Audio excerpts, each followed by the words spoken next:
When I heard the knock on my door that night, I didn't know yet that the people standing there would destroy the last pieces of my heart. And they didn't know I had already packed half my life into a single suitcase. They didn't know I was leaving forever. My name is Evelyn Marsh, and I turned 60 years old 3 months ago. I used to believe my 2 children would grow kinder as I got older. Instead, life taught me something cruel. Some kids don't grow up. They just grow older. That Sunday morning, Mother's Day, I woke up earlier than usual. I lived in Riverstone Hills, a quiet town in North Carolina, where the birds sang louder than the people cared. I ironed the sky blue tablecloth I only use for special days, polished the plates my late husband had bought me, and cooked for hours. The menu wasn't fancy, but it was full of memories. Herb roasted chicken, creamy mashed potatoes, fresh cornbread, and peach cobbler, the same dessert my kids begged for when they were young enough to still love me without conditions. I called them both the night before, just to confirm. Lena, my oldest, answered like she always did, distracted, half listening, tapping on her phone. Yeah, Mom. Brunch at noon. I'll be there, she said, her voice drifting away like smoke. Jordan, my younger one, was even more direct. I'm coming. Don't stress. I shouldn't have believed them. But mothers are built out of hope. Even when hope hurts. By 11:30, the table was perfect. By 12 o'clock, the food was ready. By 12:30, the silence was louder than any music could have been. I kept glancing at the window, expecting headlights, footsteps, anything. The clock ticked like it was mocking me. At 1 o'clock, I warmed the food again. At 1:45, I sat down alone at the table. At 2:10, I dialed Lena.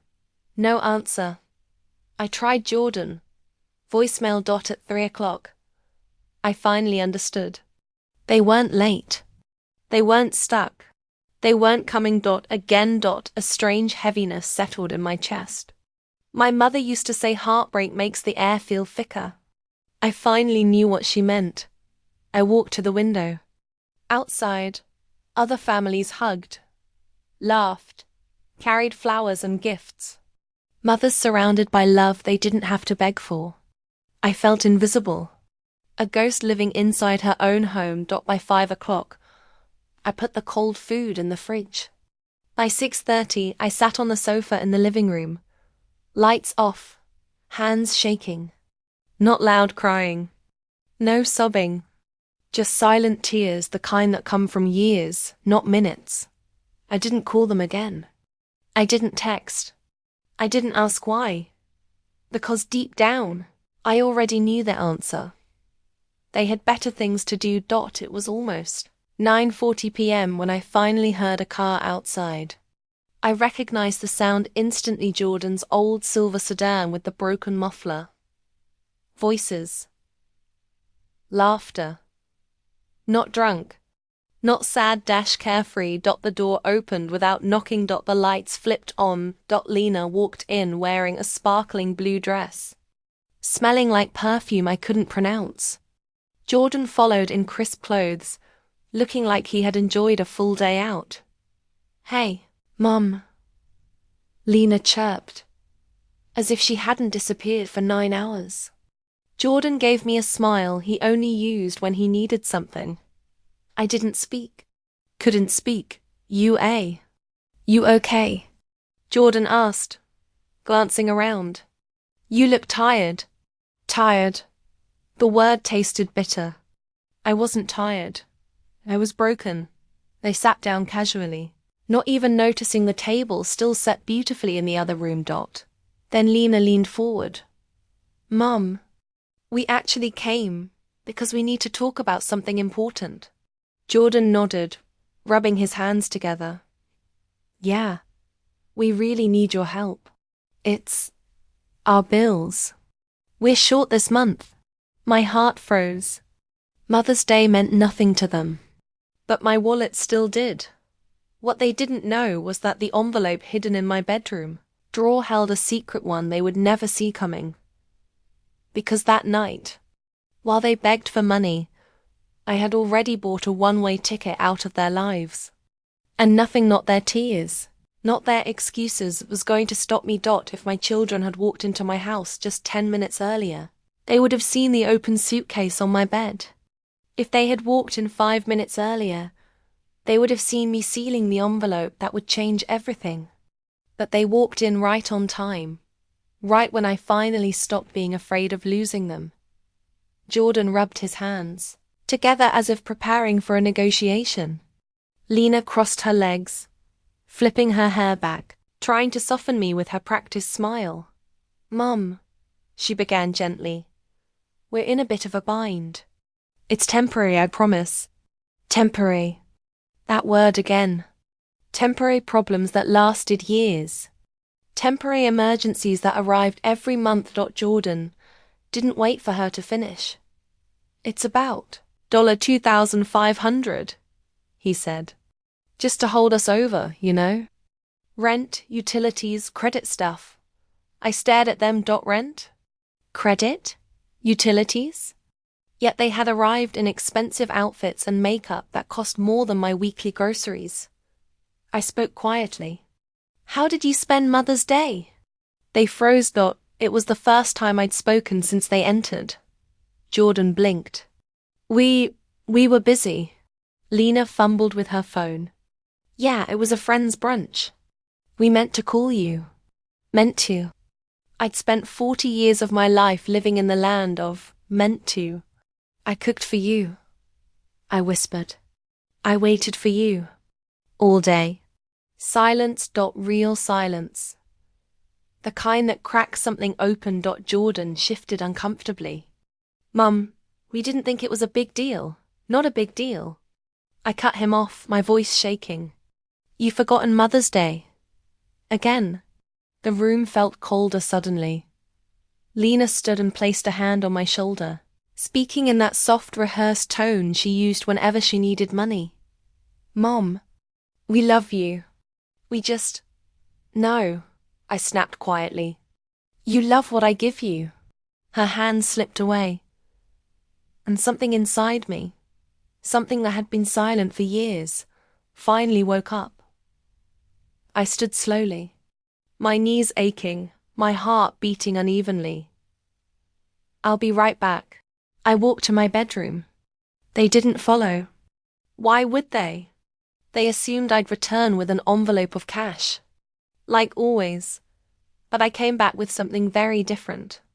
A white envelope, sealed tightly, 2 letters inside.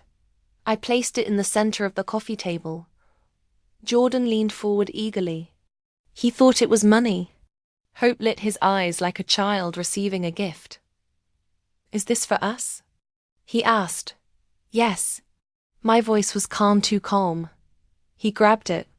Before he could open it, I spoke again. "But before you read that, I want to show you something."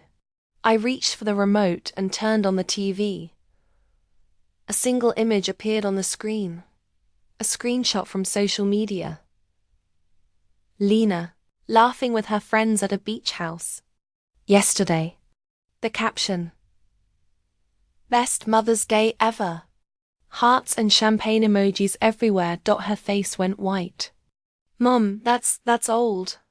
It was posted last night," I said coldly. Jordan swallowed hard. I clicked to the next screenshot. Jordan outside a club, holding a drink, wearing a brand new jacket he claimed he could not afford.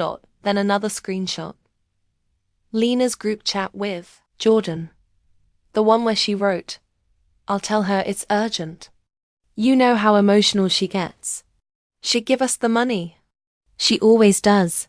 Jordan had replied, "Yeah, the old lady won't say no." Lena shot up from her seat. "Mom, who sent you that? Who hacked us?" "No one," I said. "You posted half of your life publicly. And you forget. I might be old, but I'm not blind." Jordan looked sick. He tried to speak. "I didn't mean, Mom. We talk stupid sometimes." "We didn't mean." I raised a hand. "No more excuses." No more lies. Lena's voice cracked. What's in the envelope, Mom? I looked at both of them, the children I had loved fiercely, blindly, endlessly. It's everything you've earned from me, I said softly, and everything you're going to lose. Because inside that envelope wasn't money. It was the beginning of my escape. And when they opened it, they would realize they had pushed me one betrayal too far. When Jordan tore open the envelope, he expected cash. What he found instead made his hands tremble so badly he almost dropped it. And for the first time in years, my children realized I wasn't the one who needed them. They were the ones who needed me. Jordan's fingers shook as he pulled out the folded papers. Lena leaned over him, her breath uneven. They both expected money. They expected the same tired pattern. They ask. I give. They take. I disappear into the background. But the first page wasn't money. It was a printed list lines and lines of dates, amounts, and notes written by my own hand. Lena squinted. What is this? I sat down opposite them, folding my hands calmly in my lap. That, I said, is every dollar I gave you for the past 4 years. Jordan scanned the sheet, his lips parting as he read. $200. Lena. Phone bill. $350. Jordan. Rent shortage. $500. Lena. Urgent emergency. $800. Jordan. Car repair number 3. $450. Lena. Credit account. $300. Jordan. Lost wallet. $150. Lena. Just until Friday. $600. Jordan. Temporary loan. The total at the bottom was circled in red ink. $18,740. Jordan's breathing hitched. This can't be right. It's accurate, I said. I kept every receipt, every message, every lie. Lena slammed her hand on the table. Why would you keep track like that? What were you planning? Surviving, I answered softly. The room went silent. For the first time ever, I watched both my children without flinching, and saw guilt flicker in their eyes like a candle they didn't know how to put out. Jordan finally spoke, his voice cracking. Mom, you should have said something. We didn't realize it was that much. You didn't want to realize, I corrected. You didn't care to. Lena's jaw tightened. Are you trying to punish us? No, I said. I'm trying to free myself. Their confusion deepened until Jordan pulled out the second paper. His eyes widened. This is a bus ticket. He swallowed hard. A one-way ticket. To Harborview Bay? Lena snatched it from him.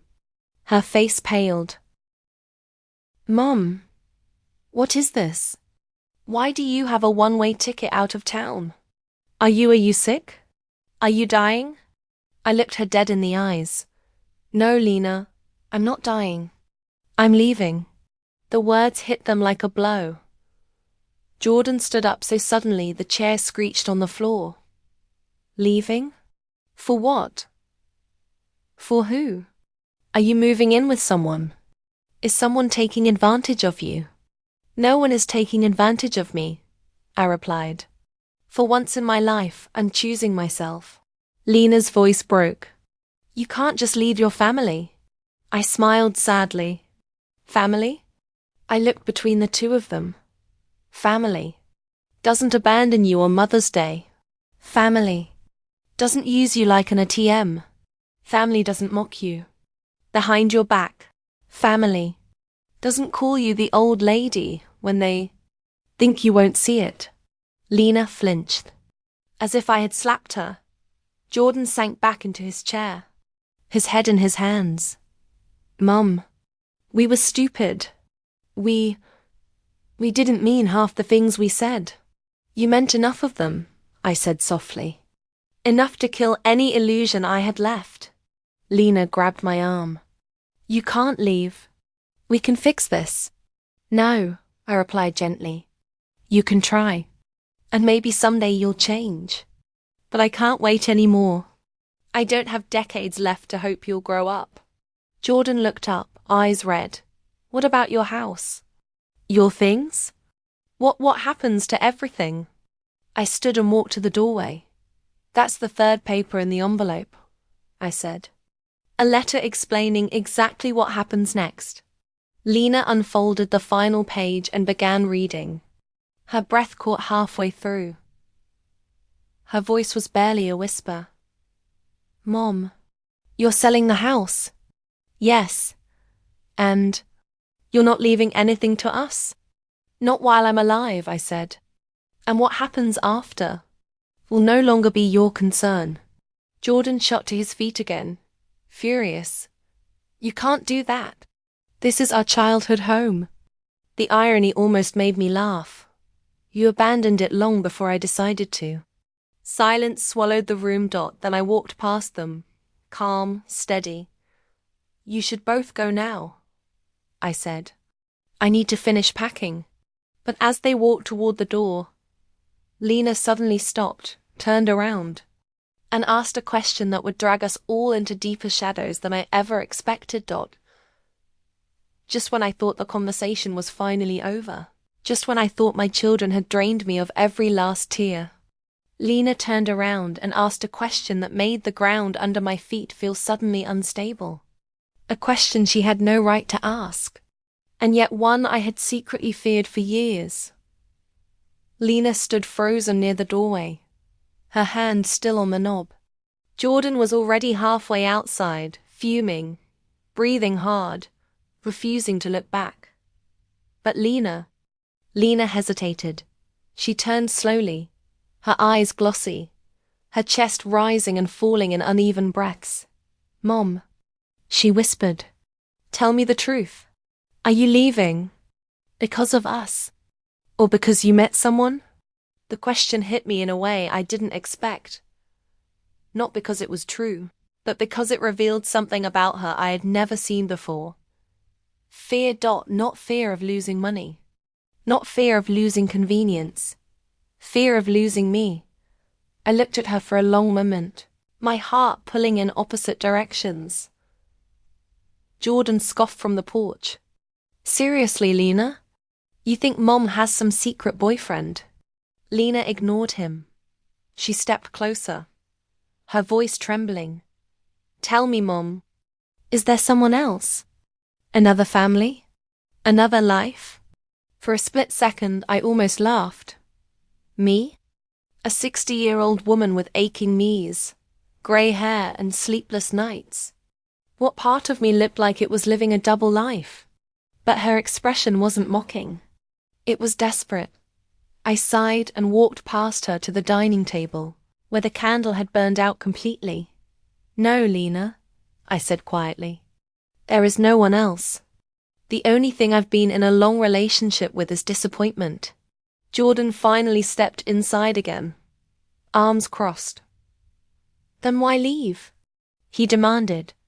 You're just running away. No, I said, meeting his gaze. I'm running towards something. What? He snapped. My peace.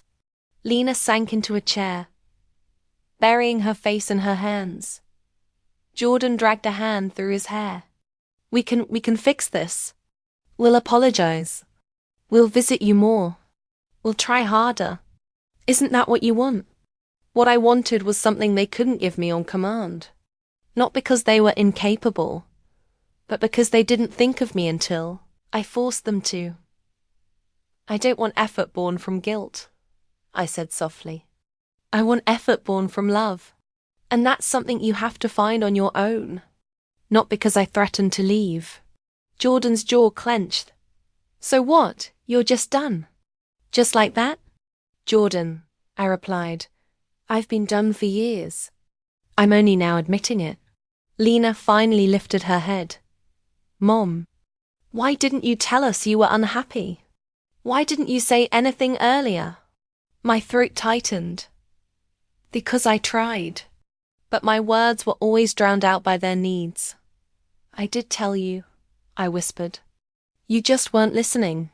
Her eyes filled again. Jordan paced like an animal trapped in a shrinking cage. This is insane, he muttered. You're our mother. You can't just walk out on us. That sentence, those words, they were exactly why I had to leave. I'm not walking out on you, I said. I'm stepping out of the role you only kept me in when it benefited you. Jordan opened his mouth to argue again. But then his phone buzzed. He glanced at the screen. Something shifted in his expression. Annoyance or panic? He turned away from us abruptly, whispering into the phone. Lena watched him closely, then stood up. Mom, you said you're leaving in 2 months. Does that mean we have 2 months to make this right? She asked softly. I shook my head. Time doesn't fix people. Choices do. She swallowed hard. What if we start choosing differently? I didn't answer, because I wasn't ready to offer hope. Not yet. Not after the years of being invisible. Jordan hung up suddenly and stormed back in. We're leaving, he said sharply to Lena. We'll talk later. But the way he avoided my eyes. Something was off. Something was very off. Jordan opened the door, but before stepping through, he turned and pointed at the envelope on the table. This isn't over. Then they left. The house went painfully quiet. But instead of relief, a strange uneasiness crawled under my skin. Something wasn't right with Jordan's sudden phone call. Something he didn't want me to hear. And the very next morning, I would discover exactly what he was hiding, and it would confirm that leaving wasn't just necessary. It was urgent. The next morning, before the sun had even risen, my phone buzzed with a notification I was never meant to see. And within seconds of reading it, I realized Jordan's late-night phone call wasn't an accident. It was a warning. A warning about something far darker than I ever expected. Something involving me. I woke before dawn. Not because I slept well, but because worry has a way of shaking a person awake long before their alarm. My house felt strangely cold, even though the heater was running. Maybe it was the silence. Or maybe it was the lingering echo of Jordan's words. This isn't over. Normally, those words would have scared me. But now, they just exhausted me. I made tea and sat near the window, watching the early morning sky turn from charcoal to pale blue. Birds chirped on the fence, oblivious to the storm in my life. At 6:12 a.m., my phone buzzed with a text. A message from Lena. I expected an apology, or maybe more excuses. But when I opened the message, my stomach dropped. It wasn't meant for me. It was meant for Jordan. Lena, did you tell her yet? If she sells the house now, we'll lose everything. We need to stop her before she signs anything. I froze. My hands went numb. My heartbeat stuttered.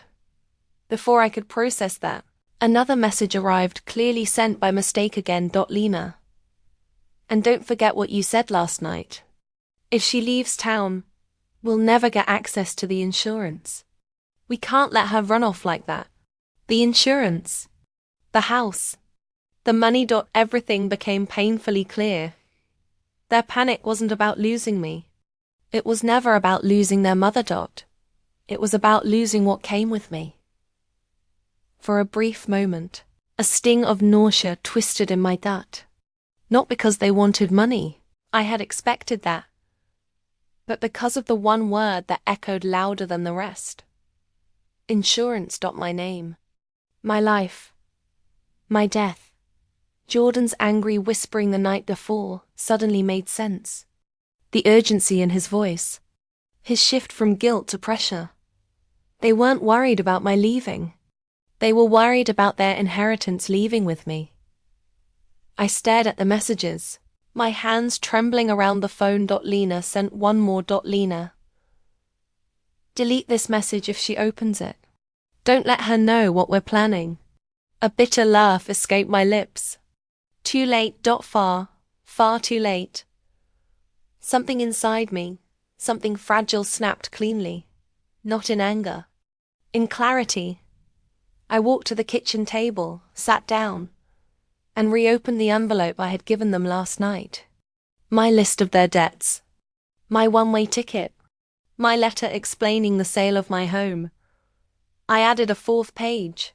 Not a letter. A decision. I wrote slowly. Carefully. I no longer feel safe in this house. I will be leaving earlier than planned. Please do not contact me unless it is for genuine change. Not money. My safety and peace come first now. My hand shook as I signed it. Just as I finished. A knock rattled the front door. Fast. Urgent. I froze. The kind of knock that isn't friendly. The kind that demands, not requests. I peeked through the curtain. It wasn't Lena. It wasn't Jordan. It was someone I had never seen before. A man in a dark jacket, pacing nervously on my porch. Glancing over his shoulder every few seconds. My heart hammered against my ribs. I didn't open the door, didn't make a sound. I didn't move. He knocked again. Harder this time. Double quotes, Mrs. Marsh. He called, I just need a moment. It's urgent. Urgent. The same word Lena used in her messages. I backed away from the window, breath shallow. How did he know my name? Who sent him? And why was he here at 6:30 in the morning? He knocked a third time, louder, more impatient. Then I heard something I will never forget. He whispered into his phone. She's home. Do I do it now? Do it now? My blood turned to ice. Whatever he was here for, it wasn't good. I grabbed my purse, my phone, and the envelope and silently slipped toward the back door. Because that morning, as I fled my own home like a stranger, I finally understood the truth. My children hadn't just failed me. I might be in danger because of them. I always imagined danger as something loud, sirens, screams, breaking glass. That the real danger that morning was quiet. It came wrapped in whispered instructions, a stranger's footsteps, and the terrifying realization that someone wasn't just looking for me. They were hunting me. The man's voice echoed through my living room walls. She's home. Do I do it now? I pressed myself against the hallway wall, barely breathing. My heart thudded so violently I was scared he would hear it. For a moment he didn't move. Then I heard the slow, heavy sound of him trying the doorknob. Click. Click. Testing to see if it was locked. Thank God I had locked it last night. He sighed. Frustrated. Then his footsteps retreated, but not far. He was still on my porch. Waiting. Watching. I slipped toward the back door. My hands trembling so badly, the keys nearly slipped from my grasp. I unlocked the back latch, eased it open, and stepped into the cold morning air. The yard was quiet. Still. Birds chirped like nothing was wrong. But I knew better. I didn't bother shutting the door behind me. I just ran. Not fast, my knees wouldn't allow it, but with a kind of desperate determination I didn't know my body still held. I moved through the yard, past the old pine tree, and toward the narrow side gate that led into the alley behind my home. As I opened the gate, a voice startled me. Evelyn? I nearly screamed. It was Mrs. Greenwood, my elderly neighbor, bundled in a heavy robe, holding a watering can. What on earth are you doing out so early? She whispered. I grabbed her hand. Please stay inside. Don't open the door for anyone. Her eyes widened. Are you all right? I shook my head. Not now. Please, just lock your door. She must have seen something in my face, fear, urgency, or both, because she didn't argue. She hurried back into her house and locked the door behind her. I stepped into the alley, pulled my coat tighter, and walked as fast as I could toward the bus stop 2 blocks away. Every crunch of gravel behind me felt like footsteps. Every passing car sounded like someone pulling up to grab me. My phone buzzed in my pocket. Call. Jordan. I didn't answer. A second later, a message. Jordan. Mum, we're coming over. Don't leave. We need to talk. Another message almost instantly. Jordan. Don't do anything stupid. Stupid. That word again. The same tone he used for anything he disagreed with. But now the timing was too strange. Jordan calls. A man arrives at my door saying my name. Someone whispering. Do I do it now? Insurance. House sale. Money. Everything began to connect into something ugly. I reached the bus stop and sat down, breath trembling in my chest. An old bench. Quiet street. A small town that used to feel safe. The bus wouldn't come for 10 more minutes. I couldn't just sit there. I dialed the police non-emergency line. My voice shook as I spoke. There's a man at my house. He knows my name. He tried the door. I'm afraid. The dispatcher was calm. We're sending a patrol car. Stay where you are if it's safe. Safe? Nothing felt safe. While waiting, I decided to call someone I hadn't spoken to in years, someone who always knew what to do when things fell apart. My older sister, Marlene. She lived 2 hours away in Harborview Bay, the same place on my ticket. She picked up on the second ring. Evelyn? Are you all right? Her voice alone made me want to cry.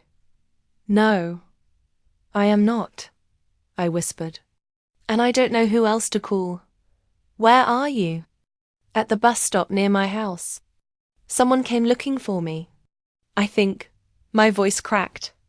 I think it's connected to Jordan and Lena. Her tone sharpened instantly. Stay right there. I'm getting in the car now. Don't. It's a long drive. I don't care, she snapped. You're not facing this alone. For the first time in a long time. I didn't argue. When the bus finally arrived, I boarded quickly, took a seat in the back corner, and watched my neighborhood fade through the window. Just as the bus turned the corner, 2 cars sped down my street toward my house. One of them looked painfully familiar. Jordan's silver sedan. My stomach twisted. They weren't coming to talk. They were coming to stop me. And far worse. They weren't alone. Because in the back seat of Jordan's car sat the same man who knocked on my door that morning. When I saw the bus pull away from my neighborhood, I finally felt like I had escaped. But then Jordan's silver sedan turned the corner, and sitting in the back seat, staring straight ahead with cold, empty eyes, was the same man who tried my door that morning. In that moment I realized, my children weren't just careless, they were dangerous. The bus rattled down the narrow street, the old windows vibrating as it picked up speed. I didn't dare blink. Jordan's car zoomed past the bus stop I had been sitting at only minutes earlier. If I had waited even 30 seconds longer, they would have found me. The stranger in the back seat didn't look around. No expression, no impatience, just a cold stillness that sent a shiver crawling down my spine. Whoever he was, he wasn't a friend doing my son a favor. I sank lower into my seat as the bus made a turn and entered the main road toward downtown. My phone buzzed again. A call from Lena. I refused to answer. A message popped up. Seconds later. Lena. Mum, please answer. We need to fix this before you ruin everything. Ruin everything. I gripped the phone so tightly, my knuckles turned white. Another message. Lena. We're at your house. Where are you? Answer us. I turned the phone face down. My throat tightened. It felt like betrayal had turned into pursuit. They had always wanted money. But now? Now it felt like they wanted control.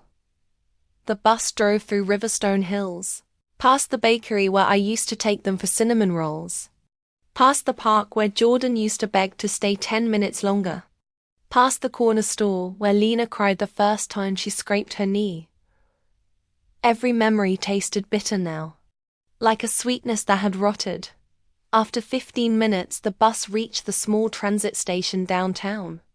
Only 5 people were waiting to board. I stepped off and pulled my coat close. My hands were still shaking. I spotted a bench near the corner and sat down to catch my breath. I had to think. I had to plan. My sister, Marlene, texted. Marlene, I'm halfway there. Stay in a public place. Do not go home. I breathed out slowly, grateful beyond words. Just as I lifted my head, someone sat down beside me. A young woman, maybe in her 20s. Headphones, backpack, coffee in hand. Normal. Safe. She glanced at me.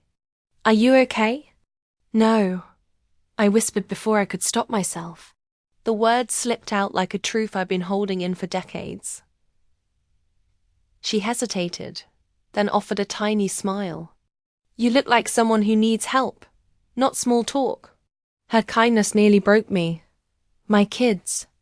I started, but my voice cracked. My kids aren't who I thought they were. She nodded slowly. Happens more than you'd think.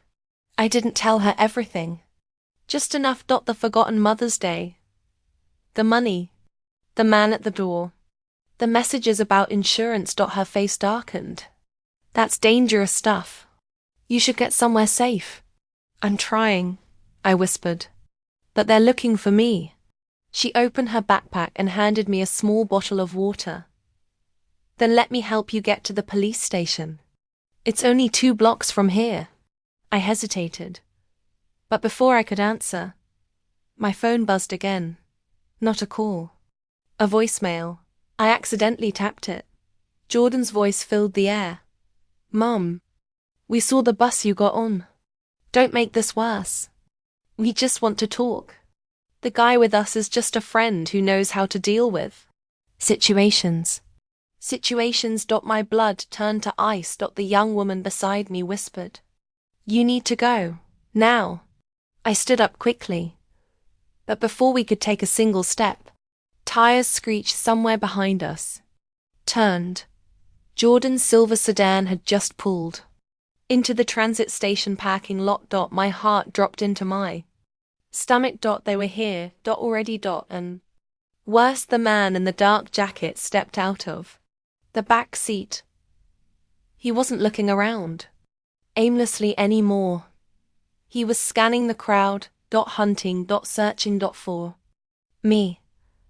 And when his eyes finally locked onto mine across the station, I realized something devastating. He wasn't a random man helping my children. My children were helping him. The moment his eyes locked onto mine, cold, sharp, disturbingly familiar, I understood something horrifying. This wasn't a man my children hired. This was a man they owed. And I was the only thing left they could offer him.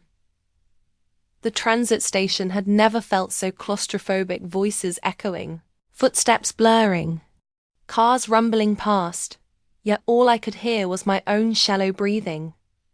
The man in the dark jacket stepped out of Jordan's car with the calm confidence of someone who wasn't worried about getting in trouble. Someone who didn't fear consequences. Jordan and Lena followed behind him, clearly arguing. Jordan's gestures were frantic. Lena kept shaking her head, like she was begging him to slow down. But none of that mattered anymore. The man's gaze slid across the station, left, right, scanning faces. Then it stopped, on me. I felt the air leave my lungs. The young woman beside me, my unexpected guardian, gripped my arm. Come on, move. She pulled me toward the station building, weaving us through the small crowd. I wanted to thank her. I wanted to cry. But panic stole my words. Behind us, I heard Lena shouting, Jordan, she's here. My legs nearly buckled.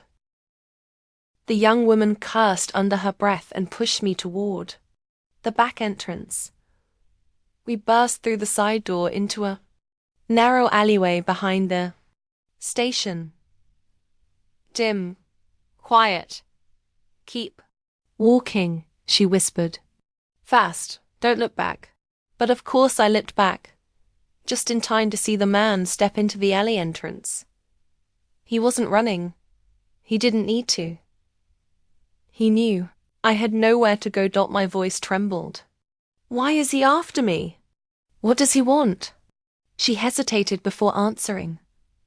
People like him don't go after strangers, she said quietly. He goes after people who are connected. Connected. The word tasted poisonous. Connected to my children. Connected to their debts. Connected to their secrets. We reached the end of the alley, but instead of safety, we found a dead-end fence. No, I whispered. She scanned the area desperately. We'll climb it. I can't climb a fence, I choked. My knee. Before she could respond, a voice floated through the alley. Deep. Slow. Chilling. Mrs. Marsh. We spun around. The man stood at the alley entrance, hands in his pockets, as if he were greeting an old friend. Why are you running? He asked calmly. I just want to talk. Talk.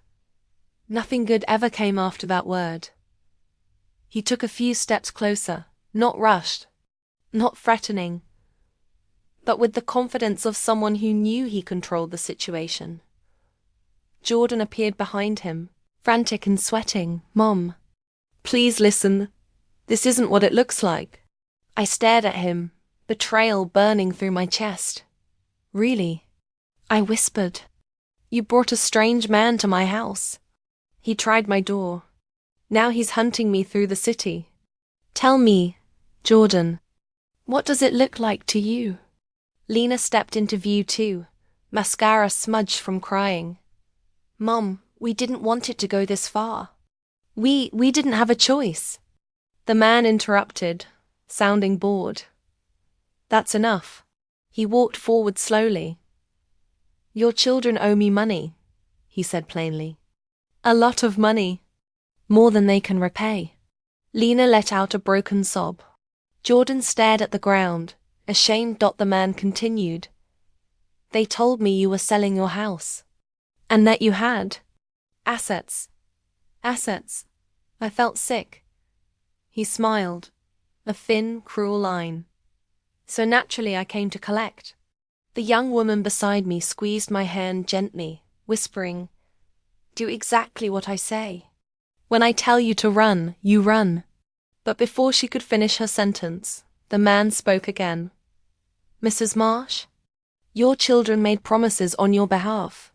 Promises they can't keep without you. Jordan stepped forward, panic in his eyes. Mom, please just talk to him. Jordan, I said, trembling. What did you do? He swallowed hard, unable to meet my eyes. The man's voice cut through the silence like a blade. They offered me the house. And if that wasn't enough, he gestured at me with a casual hand. They offered me you. The world tilted. Offered me, like an object, like property, like something they owned. My knees buckled.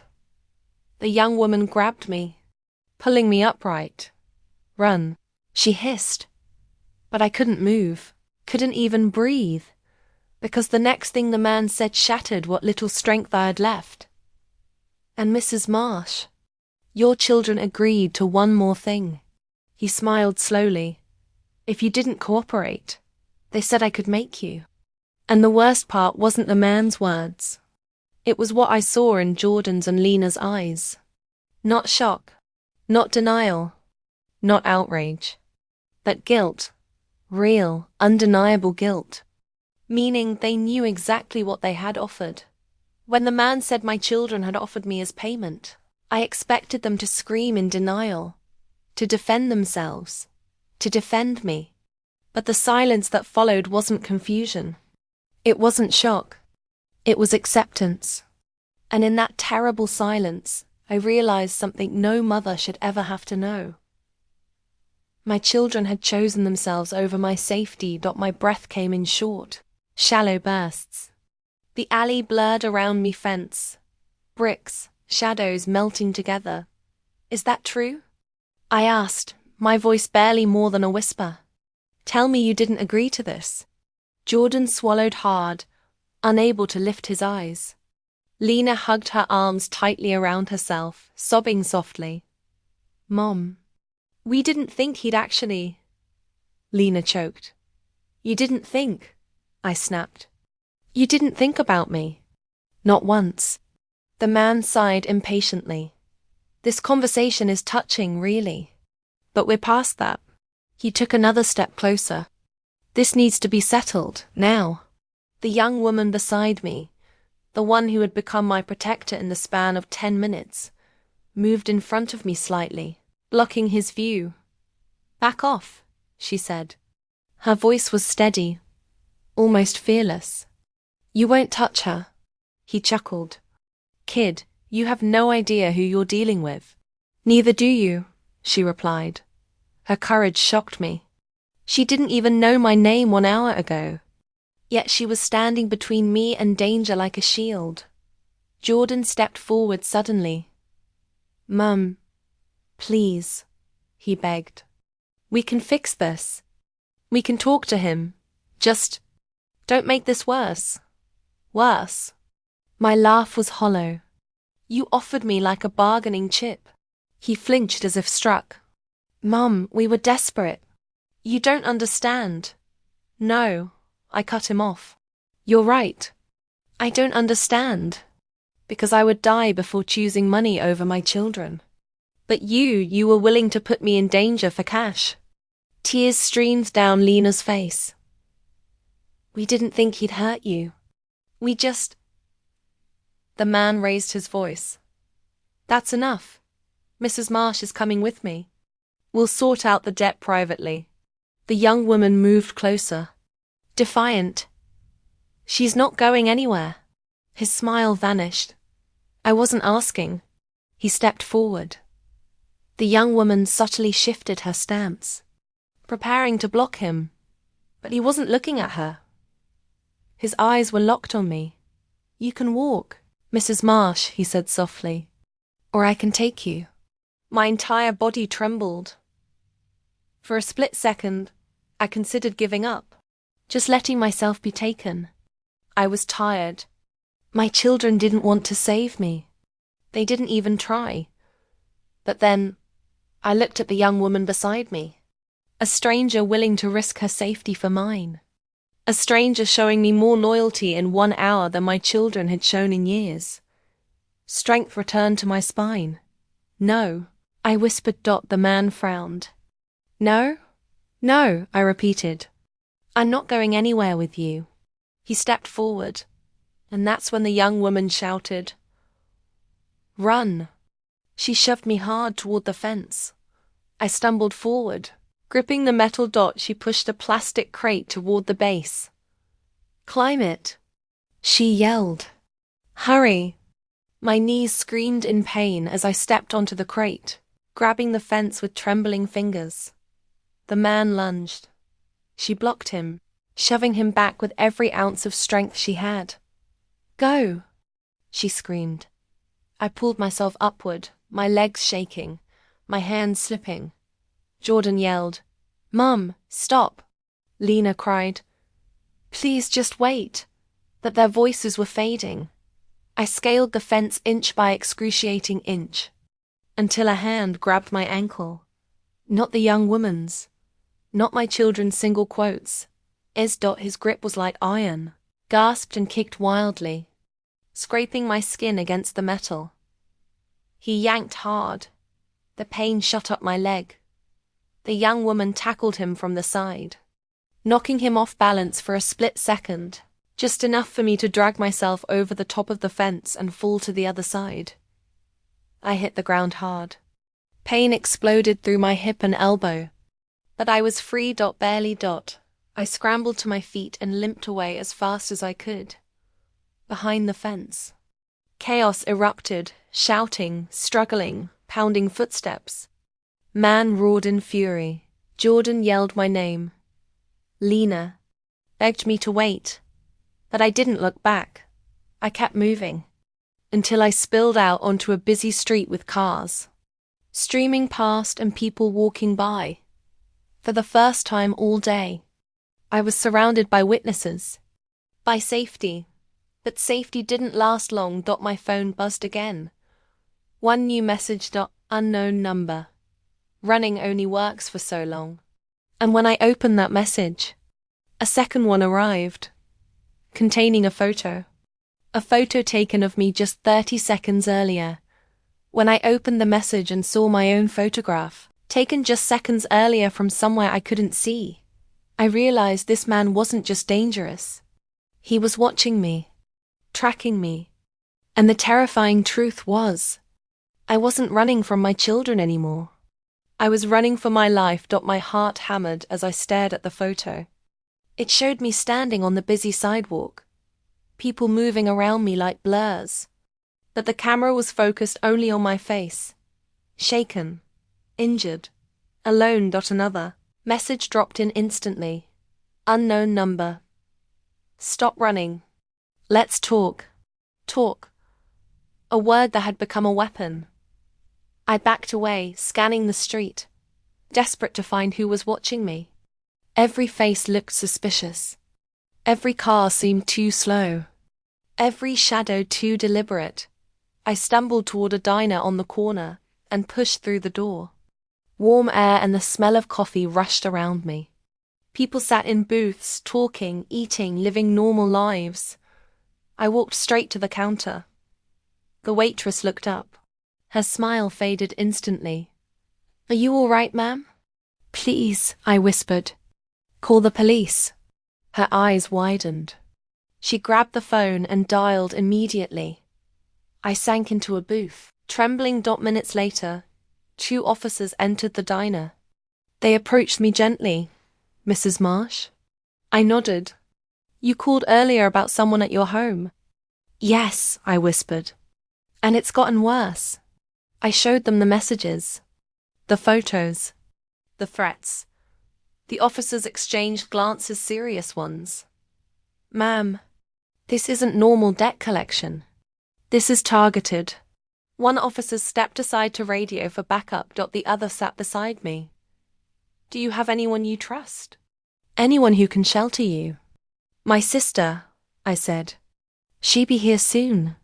He nodded. "We're going to stay with you until she arrives." For the first time in hours, I felt the smallest flicker of safety. But safety didn't erase pain. It didn't erase betrayal. It didn't erase my children. After 10 minutes, the door to the diner swung open again. But it wasn't my sister. It was Jordan.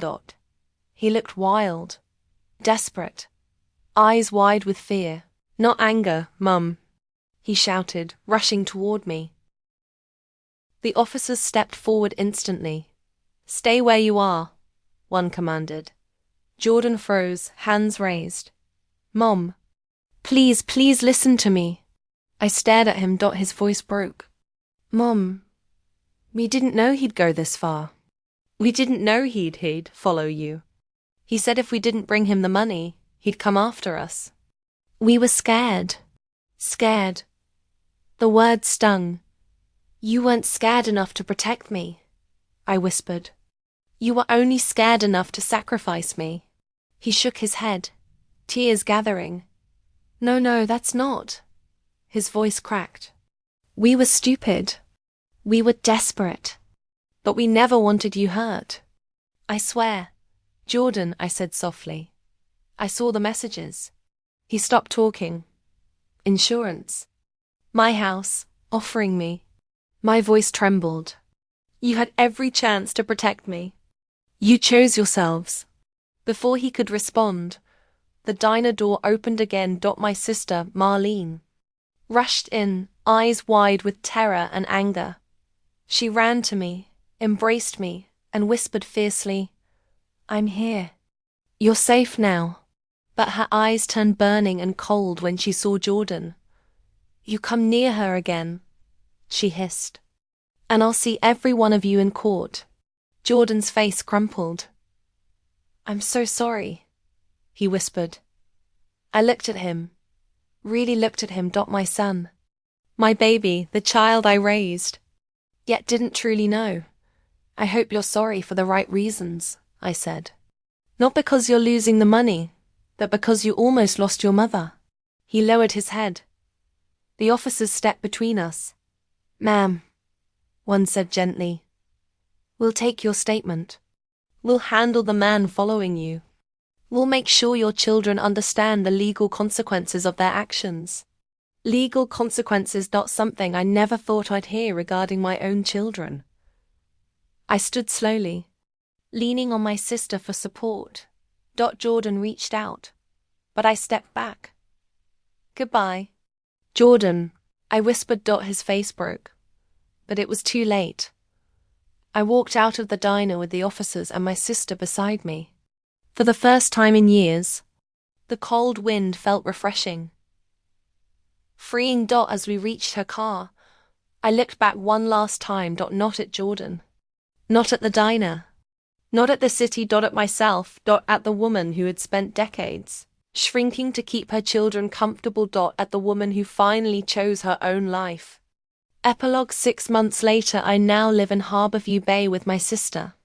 A small apartment, quiet neighborhood, ocean breeze through the windows. Peace.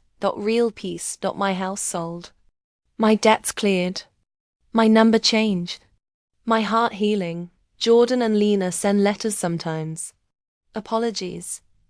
Promises. Regrets. I haven't replied. Maybe one day I will. Maybe I won't. But something inside me has changed forever.